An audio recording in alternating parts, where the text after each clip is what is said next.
বন্ধুরা চম্বের ঝড় এসছে, চম্বের মানে আমি বলে বোঝাতে পারবো না, আমি দেখাতেও পারছি না, কারণ প্রচণ্ড। দেখো আমার ঘর দেখো, আমার ঘরের জানলা দেখো, দেখো দেখো দেখো কারেন্ট ফারেন্ট সব চলে গেছে, আর বহুত ঝড় দিচ্ছে। আমি একটু দেখাতে পাচ্ছি না, কী করে দেখাবো। গাছগুলো দেখো বন্ধুরা, গাছগুলো জাস্ট আমার হেভি ভয় লাগছে, কারণ এরকম কোনোদিনও ঝড় দেখিনি। মানে আমি জ্বর হলে ঘরের মধ্যেই থাকি, কিন্তু আজকে আমি বারান্দায় এসে মানে আমি পুরো অবাক হয়ে যাচ্ছি যে মানে এইভাবেও ঝড় হতে পারে কোনো দিনও। ও মাই গড বন্ধুরা, আজকে বহুত ঝড়ের সাথে বৃষ্টি, ঝড়ের সাথে বৃষ্টি। গাছগুলো একটুখানি তোমরা ভালো করে ফলো করো, তাহলে বুঝতে পারবা। তোমরা শুধু গাছগুলো ফলো করো। অনেকেই বলে কি ঝড় এলে বৃষ্টি হলে ভিডিও করার কি দরকার।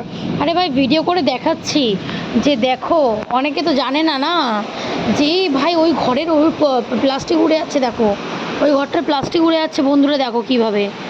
ভাই আজকে অনেকের ক্ষতি হবে জানি, কারণ যেইভাবে ঝড় হচ্ছে এইভাবে মানুষের ক্ষতি ছাড়া কোনো ভালো কাজ হবে না।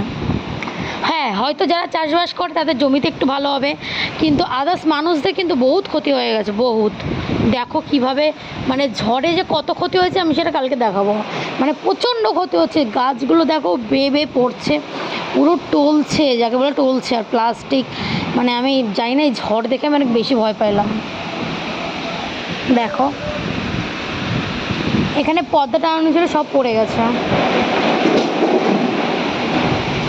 এই কাদের কি উড়ে গেল না। 1 মিনিট বন্ধুরা।